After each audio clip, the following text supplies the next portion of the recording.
Welcome to the second episode of the series. Today, Anna Vissens and Ines Montani are with us to discuss. And just when we thought we got rid of Amy. You're hurting my feelings, Marieta. But we can't trust you to be accurate, and we're better at human interaction, I'm sorry. Today we will be talking about what we promised you last time and deep dive into the technical aspect of how machine learning can help with understanding content better and improve it. In the previous episode, Mattia Peretti talked about the collaboration between The Guardian and ExplosionAI, and he mentioned how The Guardian analyzed the quotes they used in articles before to see whether they had enough diversity of voices. Today we have the data scientists behind the project who will tell us what they achieved. Hi Anna, welcome to the podcast. Can you tell us more?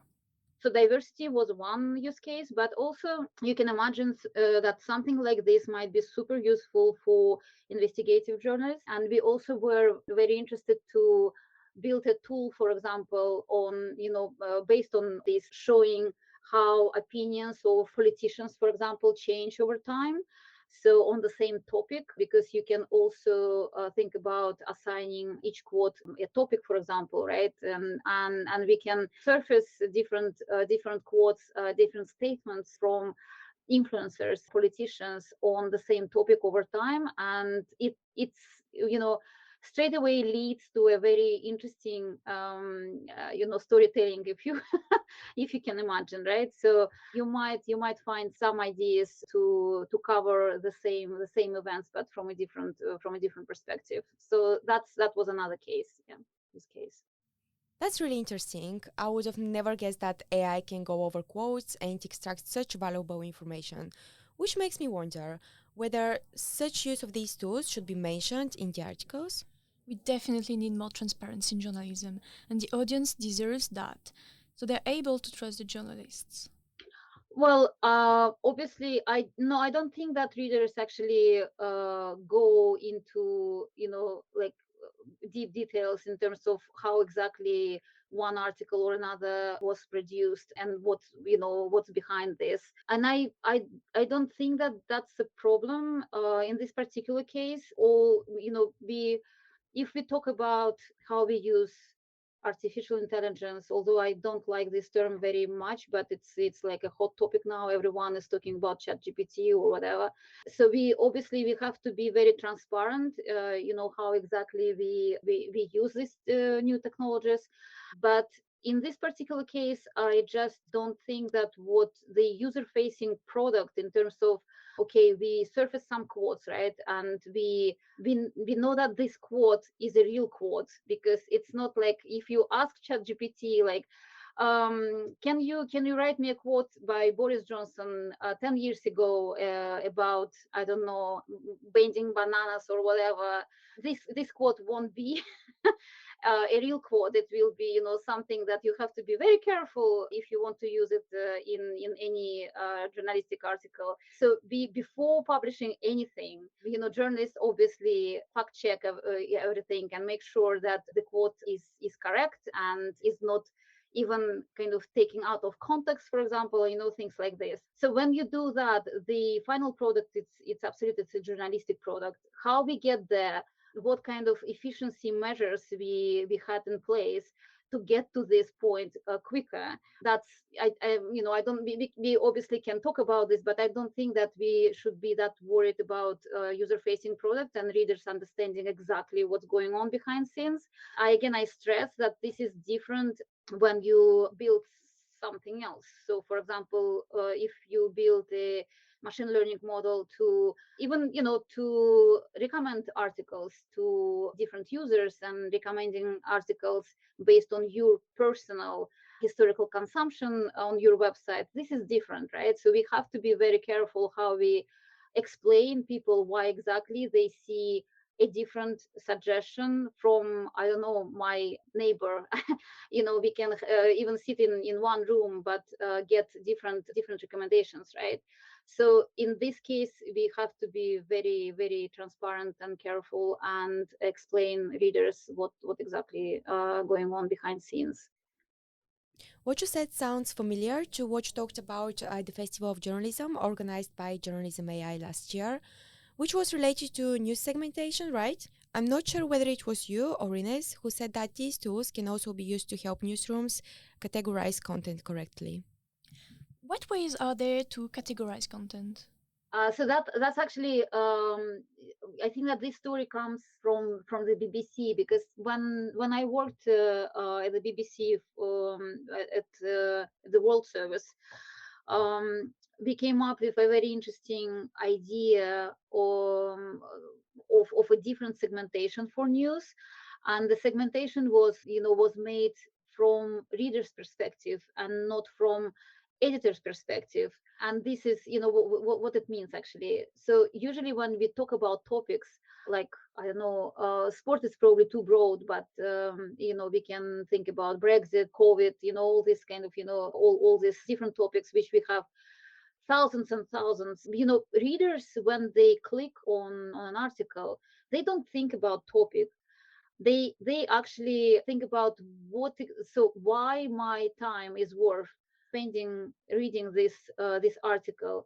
It's not because it's sport, it's something else, right? So the BBC came up with a very interesting segmentation for news, which we called news needs segmentation. And it came from a very interesting research piece that we sent basically diaries to different BBC users around the world, and we ask them to basically to record how they consume news. And it wasn't even about BBC, but just news, whatever you do, right? So you listen to podcasts, you watch TV, you listen to radio, whatever. And what we were interested in is why actually, so why they do this or that. And when our very talented colleagues from the research department looked at and analyzed the results, they came up with 6 segments. And these segments were around like, okay, I'm reading this article, or I'm watching this video or whatever because I want to be up to date, or because I'm looking for a new perspective, for example. Or we had one very interesting, for example, this story motivates me. So this. So you can see that it actually comes. It's not about topics. Sport might come. Might end in any of these different segments, etc.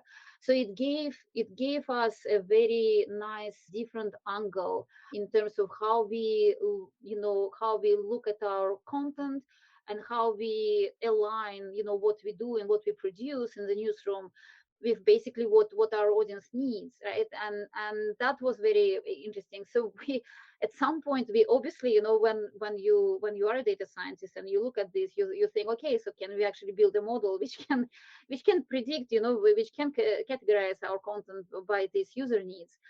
And here it was very interesting, because basically my answer is probably not, because we tried, and in the end, my feeling was that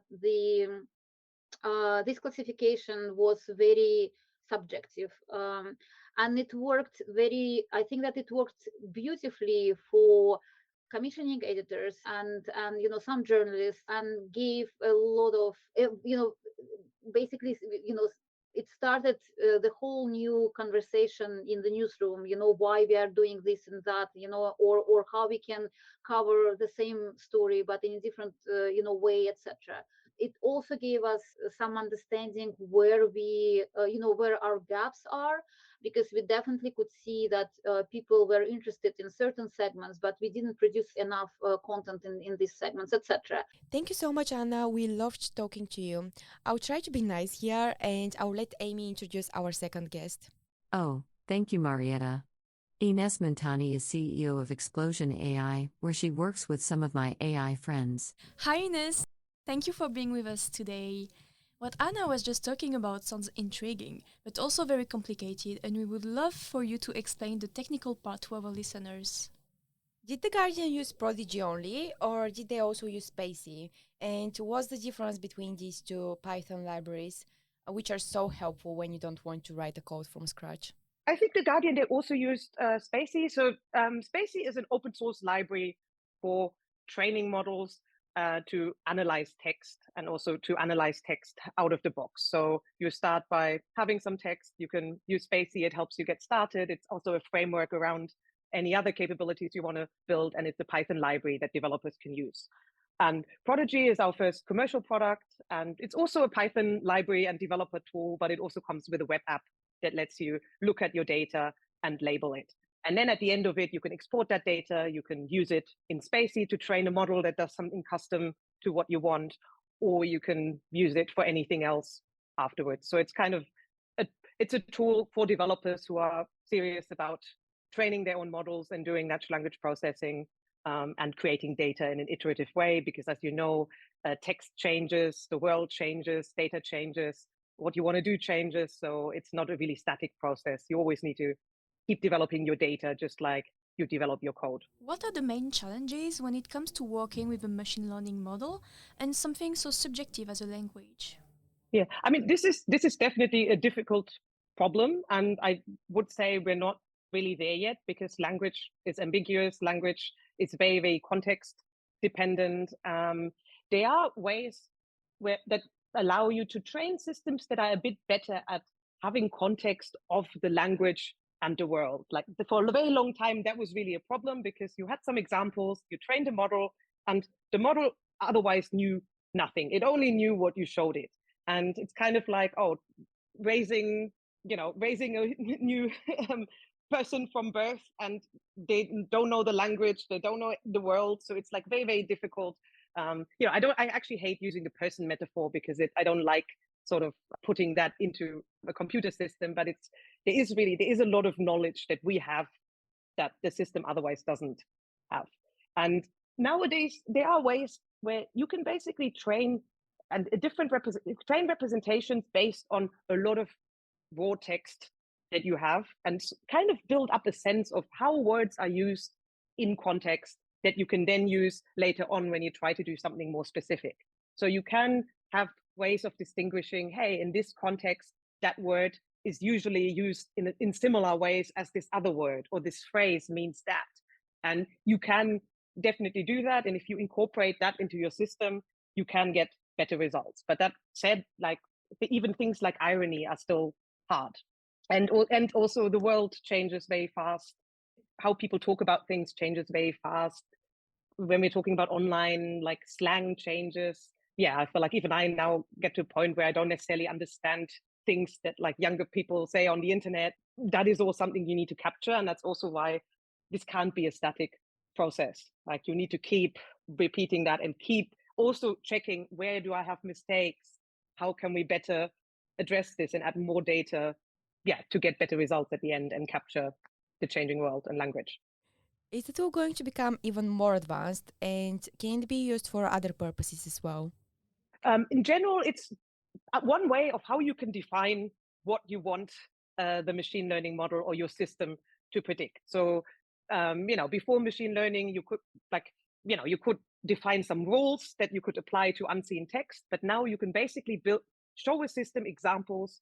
And as you do that, if you keep doing that, it can build up a representation internally that lets it guess similar patterns in things that it hasn't seen before. So that's the idea. But ultimately, if you want some consistent output, you usually need to define, well, what should that look like? Here are some examples. So these annotated examples could be a text where you mark the spans of text and the words that are a person or a quote or a speaker or something else. Or it could also be labels applied to the whole text. Like, is this text about sports? Is this text about politics? These are things that actually work pretty well these days because the system can look at the whole text and average over what words are in there and then build up a pretty good mental model of like, what a topic might be or which topic is most likely. In the end, it's always a prediction, and a prediction might be wrong. Even if you train a system that's 90% accurate, that still means that every 10th prediction it makes is wrong, which is a lot. So it also always depends on how you want to use that system later on and what the impacts are. Also, it's not 100% accurate, and we still need journalists to double check. That's a relief. But I was also wondering if any journalistic skills are actually needed when it comes to working with machine learning. I'm not sure. I think the work of like training a machine learning model itself, that's not usually the problem. What's hard is creating the data and thinking about how to structure your problem. And that does require knowing a bit about how machine learning works under the hood and what works and what doesn't, and where maybe you might be encoding biases and where you might actually make your model predict something that's problematic and not even realize it. Like there's a lot of things you can do there, but I don't think that's something that journalists can do. In fact, I think actually journalists come in with a lot of skills that tackle the really important part, which is deciding what should the system do, what should go in, what should come out, what do we do with this, how do we manage predictions that are 90% accurate, which is pretty good, or actually very good. Where do we expose that? Do we expose that internally? How do we make sure we're not just letting that out into the world unfiltered? I think these are all decisions that are extremely important and that I think a journalist already has deep down or is already part of the work you're already doing. And then the work of the technical part, is kind of separate, and that's something that comes on top. But if your plan is bad, it's bad, and what comes out is usually bad. So it really starts with like deciding what to do and how to approach that on a data level. In your interview for Journalism AI, you said, "We don't want to automate everything, reputation is important when it comes to news." But to what extent do you think that journalists are responsible for sharing the methodology behind the piece with their audience? I think the sort of educational or responsibility that I do see in journalism as well, that to help people understand how the technology works and what it means, and also help people, empower people to ask the right questions when they're faced with like a product or something that's powered by AI. And one of them would, for example, be, what is this trained on? I feel like everyone should ask this question whenever there's like a bot or some system or something that claims, oh, we're like automating things. What's this based on? Because that has like a huge impact. Or what does it mean? What do the outputs mean? How is this generated? And I think this can even, this can help mitigate some of the reputational risks. And I think it can also really help show people, how to interpret that information. For example, say, hey, here we trained a system on all our archives and it predicted that with a 90% or 80% chance, here, this is the answer, or this thing is about this topic, or something similar. And I think that really helps put these things into context as opposed to stating them as facts. And I think people should always be critical of what the technology can actually do. And often that's not so transparent. Like people think, oh, wow, it can write these sentences, or, oh, cars can drive automatically, even though, they kind of still can't. Then it must be super easy to do something that's actually much more complicated and doesn't even have a really straightforward answer. So I think I would love to see more transparency when these systems are actually used, and more background. Just like how your site, you will always cite your sources. Similarly, I think it's important to cite which machine learning model you use and what it was trained on, even if you can't publish the whole data. Thank you, Ines, for that. It was very insightful and very complicated as well, because we are not experts, but it definitely gave us a better perception of how things work behind the scenes. And just finally, do you think AI is threatening journalism? Sure, there is definitely, a legitimate question about, filling in templates. That doesn't really necessarily need a human anymore in a lot of areas, and that is definitely a worry. Like if you're reporting, a short blurb about the sports results from yesterday, that is definitely something that a machine can do. But in a lot of other ways, what most organizations, both in industry, in traditional industry, but also I think in media and journalism, often care about more is it good, not is it cheaper. Like, yes, there will always be a fraction of like, oh, is it cheaper, and that is that's valid. But I think if it's a bit cheaper but kind of okay, usually doesn't cut it. Like you want to do it, and also that's not worth spending money on. But if it's better, that's where things get interesting, and that's also why the workflows of humans plus machines will be better than the workflow of just let a bot write this. And I also think that's why we're not going to see big newsrooms replacing journalists with large language models.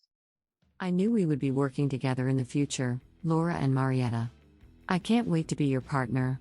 Thank you so much, Ines, for talking to us today. Girls, who do we have on the series next time? I'm so excited already. We will be talking to the editor of Radar AI, Joseph Hook, and his colleague Sonia Tutti about how AI is used for reporting local news.